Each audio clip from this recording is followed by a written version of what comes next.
औज़ बिल्लाहि मिनश्शैतानिर्रजीम। बिस्मिल्लाहिर्रहमानिर्रहीम। शुरू करता हूँ अल्लाह के नाम से जो बड़ा मेहरबान और नहायत रहम वाला है। दोस्तों, आज की वीडियो में हम आपको बाबा गुरु नानक साहब के बारे में मुकम्मल अहवाल से आगाह करेंगे कि वो कैसे बाबा गुरु एक दिन करीबी नदी में नहाने निकले और 3 दिन तक नदी के अंदर गैब रहे। और क्या बाबा गुरु नानक मुसलमान थे? अगर वो मुसलमान नहीं थे तो हज करने का क्या माजरा था? बाबा गुरु नानक की मैयत कहाँ गैब हो गई थी? और जब काजी साहब जमात अदा कर रहे थे तो बाबा गुरु नानक दूर से खड़े होके ज़ोर ज़ोर से हंस क्यों रहे थे? नानक की पैदाइश से लेके ज़िंदगी के आखिरी अयाम तक के तमाम हालात वाक़यात आपके सामने रखेंगे। वीडियो नहायत ही अहम है, लिहाजा वीडियो को स्किप मत कीजिएगा और मुकम्मल देखिएगा। दोस्तों, वीडियो का बाकायदा आगाज़ करने से पहले आपसे दरख्वास्त है कि अगर आपने अभी तक हमारे चैनल को सब्सक्राइब नहीं किया तो अभी सब्सक्राइब कर लें और साथ लगे बेल आइकन के बटन को भी प्रेस कर दें ताकि नई अपलोड होने वाली लेटेस्ट वीडियो आप तक बर वक्त पहुँचती रहे। प्यारे दोस्तों, बाबा गुरु नानक पंजाब में तलवंडी नामी गांव, जिसे अब ननकाना साहब कहा जाता है, में 1469 में पैदा हुए। आपके वालिद मेहता कालू पटवारी थे और वालदा तरतपा दोनों ही नेक पासा हिंदू थे। गुरु नानक की पैदाइश पर ख़ानदान की परोहत हरदयाल ने उनकी पेशानी से जब नूर फूटता हुआ देखा तो उसने हाथ जोड़कर नमस्कार किया और नानक की जन्म पुत्री देखकर कहा कि हिंदू और मुसलमान दोनों ही उसकी तारीफ़ के गीत गाएंगे। यही नहीं, परिंदे और जंगली जानवर उसका नाम लेकर अपनी हैवानियत को त्याग देंगे। गुरु नानक ने जब होश संभाला तो उन्हें एक हिंदू उस्ताद के पास हिसाब और मुसलमान उस्ताद के पास अरबी और फ़ारसी पढ़ने के लिए भेजा गया, लेकिन उनका ध्यान पढ़ाई की तरफ कम ही था। उन्होंने करीबी जंगल में जाकर साधुओं और महात्माओं की सोबत इख्तियार की। नानक हक की मुतलाशी थे, लेकिन उनके घर वाले उन्हें अमूमी काम काज में मशगूल रखना चाहते थे। उसके लिए कभी उन्हें भैंस चराने को भेजा गया तो कभी कारोबार करने पर मजबूर किया गया और आखिर कहा गया कि और कुछ नहीं तो खेती बाड़ी का काम ही कर लो। जिस पर नानक ने कहा कि मैं तन के खेत में दिल को हल चलाने वाला बनाकर नेक काम काश्त करना चाहता हूँ, और जब फसल उगेगी तो मेरा ख़ानदान ही क्या तमाम दुनिया खुशहाल हो जाएगी। जब नानक के एतवार से उनके घर वाले मुतमईन न हुए तो आखिरकार उन्होंने नानक की शादी कर दी कि शायद इसी तरह वो दुनियादारी की तरफ मैल हो जाएं। दोस्तों, कहते हैं कि नानक जी का दिल जब कहीं न लगा तो घर वालों ने उन्हें सुल्तानपुर के नवाब दौलत खान के गोदाम में रस्द का हिसाब किताब रखने पर नौकरी दिलवा दी। जब वो रस्द तोलते हुए 13 की गिनती तक पहुँचते तो 13 में 13 का नारा लगाते हुए दम बखुद हो जाया करते। नानक दिल खोलकर गोदाम का माल गरीबों में बांटने लगे।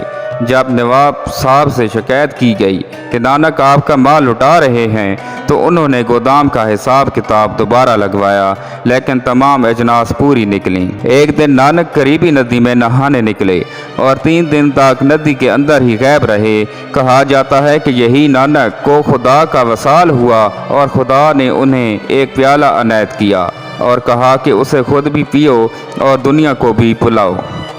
जो तुम्हारा नाम लेगा उसका शऊर पैदार हो जाएगा। जब वो नदी से निकले तो उनके लबों पर एक अनोखा नारा था, ना कोई हिंदू ना कोई मुसलमान। शहर में एक हंगामा बर्पा हो गया कि ये कौन है जो मुसलमानों की हुकूमत में और हिंदुओं के शहर में दोनों की तौहीन कर रहा है। काजी ने उनको तलब किया और पूछा कि नानक, तुम कहते हो कि यहाँ ना कोई हिंदू दिखाई देता है ना मुसलमान, तो फिर तुम कौन हो? नानक ने जवाब दिया कि अगर मैं अपने आप को हिंदू कहता हूँ तो वो मुझे मार देंगे, मगर मैं मुसलमान भी नहीं हूँ। मैं 5 नासिर का बना हुआ पुतला हूँ और नानक मेरा नाम है। काजी ने कहा कि हो सकता है कि हिंदू अपने मज़हब को छोड़ चुके हों, मगर हम तो 5 नमाज़ें अदा करते हैं, और वो भी खुदा के हजूर में खड़े होकर। तुम क्या जानो इनमें क्या राज पोशीदा है, और हम उसके सिले में खुदा की राह में बख्शे जाएंगे। जिस पर नानक ने जवाब दिया कि मैं भी दिन में 5 वक्त की नमाज अदा करता हूँ, एक सच की, दूसरी हक हलाल की कमाई की, तीसरी खुदा के फजलो करम की, चौथी नियत और ईमानदारी की, और 5वीं खुदा की हकीकी याद की। उनसे अजीम तर कोई नमाज नहीं हो सकती। काजी ने कहा, मेरे साथ नमाज पढ़ कर देखो, तुम्हें खुद ही फ़र्क मालूम हो जाएगा। नानक ने कहा कि मुझे मंजूर है। जब काजी नमाज के लिए खड़े हुए तो नानक एक तरफ खड़े होकर मुस्कुराने लगे। जब नमाज ख़त्म हुई, काजी ने नवाब सुल्तानपुर से शिकायत कर दी कि जब हम नमाज अदा कर रहे थे तो नानक हम पर हंस रहा था। नानक ने कहा कि नवाब साहब, जब काजी साहब नमाज अदा कर रहे थे तो उनका ध्यान अपनी घोड़ी की तरफ था जिसके यहाँ नया बच्चा पैदा हुआ था। काजी साहब को अंदेशा था कि घोड़ी का बच्चा कहीं कुएं में ना गिर जाए। ये कहकर नानक जी वहाँ से चल दिए।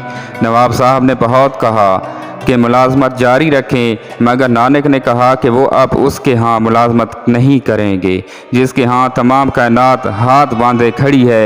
ये कहकर के नानक ने मर्दाने को, जो यहाँ उनका मरीज हुआ था और रबाब बजाया करता था, साथ लिया और जंगल की तरफ चल पड़े। नानक जी जंगलों आबादियों में घूमते रहे। उनका नाम अब गुरु के नाम से मशहूर हो चुका था। वो जगह जगह माजसे दिखाते। जब वो हिंदुओं के मरकज़ हरद्वार पहुँचे तो यहाँ गंगा में हिंदू नहा रहे थे और पानी मशरक़ की तरफ उछालते थे। जब नानक जी ने उसकी वजह पूछी तो बताया गया कि ये पानी मरने वाले बुज़ुर्गों को दिया जा रहा है ताकि उनकी ज़िंदगी आसूदा और ठंडी रहे। ये सुनकर नानक जी ने पानी मगरिब की तरफ उछालना शुरू कर दिया।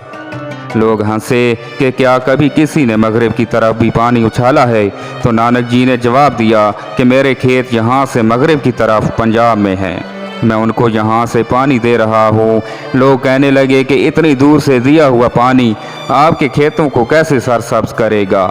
जिस पर गुरु नानक ने कहा कि अगर आपका दिया हुआ पानी दूसरी दुनिया में पहुँच सकता है तो क्या मेरा पानी उस दुनिया में मेरे खेतों को सरसब्ज नहीं कर सकता? दोस्तों, कहते हैं कि बाबर जब हिंदुस्तान पर हमला आवर हुआ और उसने पंजाब को तहत किया तो एमनाबाद में जो जंगी कैदी बनाए गए उनमें गुरु नानक और मर्दाना भी थे। गुरु नानक को चक्की पीसने पर लगा दिया गया। बाबा जी बुलंद आवाज़ में कलमात हक कहते और बखुशी अपना काम करते। जब ये खबर बाबर को मिली कि एक फ़कीर अपनी बेगार भुगतते हुए खुशी और एहसानमंदी के साथ नाचता है तो बाबर ने कहा कि मैं ऐसे फ़कीर का दीदार करना चाहता हूँ। जब बाबा गुरु नानक को पेश किया गया तो बाबर ने कहा कि मैंने बेखबरी में अल्लाह के वली को दुख पहुंचाया है, मैं उसकी माफ़ी मांगता हूँ। मैंने लोधी ख़ानदान के मुज़ालिम से लोगों को निजात दिलाने के लिए हिंदुस्तान पर हमला किया है। गुरु नानक ने जवाब दिया कि अगर आपने भी रआया पर जुल्म किया तो आपका भी यही अंजाम होगा। जिस पर बाबर ने कहा कि मैं वादा करता हूँ कि मैं मासूमों को कभी नहीं सताऊँगा। गुरु नानक ने कहा कि खुदा तुम्हारा रास्ता रोशन और मुनव्वर करे। ये कहकर वहाँ से चल दिए। गुरु नानक ने मक्का, मदीना और बगदाद का सफ़र भी किया। उस सफ़र में मर्दाना उनके साथ था। जब वो थक के मांदे रात को मक्का पहुँचे तो रात को सोते वक्त उन्होंने अपने पाँव खाना काबा की तरफ फैला दिए। वहाँ एक मौलवी ने उनको ठोकर मारकर जगाया और कहा कि ए काफिर, तू हज करने आया है और तुझे इतना भी नहीं पता कि तूने खाना खुदा की तरफ टांगें फैला रखी हैं। गुरु जी ने बड़े सुकून से जवाब दिया कि हजूर, जिस तरफ खाना खुदा ना हो मेरी टांगें उस तरफ कर दीजिए। मौलवी जिस तरफ गुरु नानक की टांगें घुमाता उसी तरफ खुदा का जलवा नजर आता। जिस पर वो चिल्लाए लगा कि अल्लाह अल्लाह, हिंदुस्तान से कोई खुदा रसीदा बुजुर्ग आया है जो लोगों को खुदा का दीदार करा देता है। गुरु नानक ने जब तबलीग का सफ़र ख़त्म किया तो उन्होंने अपने आखिरी साल करतारपुर में गुजारे। यहाँ हज़ारों लोग उनका दीदार करने आते। गुरु नानक ने कई आजमाइशें लेने के बाद अपनी गद्दी भाई लेना को सौंप दी। اس کے بعد انہوں نے اپنے خاندان اور خادموں کو جمع کیا اور خدا کی حمد و ثنا بیان کی۔ پھر تمام مجمع نے ایسا ہی کیا۔ اتنے میں بابا گرو نانک مراقبے میں چلے گئے اور اسی حالت میں ان کا وصال ہوا، جس کے بعد ان کے ہندو اور مسلمان مریدوں میں جھگڑا ہو گیا۔ مسلمان مرید کہتے تھے کہ ہم ان کو دفنائیں گے، ہندو کہتے کہ وہ اپنی رسم کے مطابق ان کا سنسکار کریں گے۔ آخر میں دونوں اس بات پر متفق ہو گئے کہ دونوں اپنے اپنے پھول ان کے جسم پر رکھ دیں۔ صبح جس فریق کے پھول نہ مرجھائیں وہی ان کے جسم کا وارث ہوگا۔ صبح ہوئی تو دونوں فریقین کے پھول تازہ تھے اور مہک رہے تھے، لیکن جب چادر ہٹائی گئی تو بابا گرو نانک کا جسم غائب تھا۔ گرو نانک کی تعلیمات سکھوں کی متبرک کتاب گرو گرنتھ میں موجود ہیں۔ یہاں پر ان کے 974 منظوم نظمیں موجود ہیں۔ محترم ناظرین، امید کرتا ہوں آپ کو ہماری آج کی یہ نئی ویڈیو پسند آئی ہوگی۔ اگر آپ کو ہماری آج کی یہ ویڈیو پسند آئی ہے تو ہمارے چینل کو سبسکرائب کر دیں اور ساتھ ہی لگے بیل آئیکن کے بٹن کو پریس کر دیں تاکہ ہماری ہر نئی آنے والی ویڈیو آپ تک بر وقت پہنچتی رہے۔ اللہ پاک آپ کا حامی و ناصر ہو۔ اللہ حافظ۔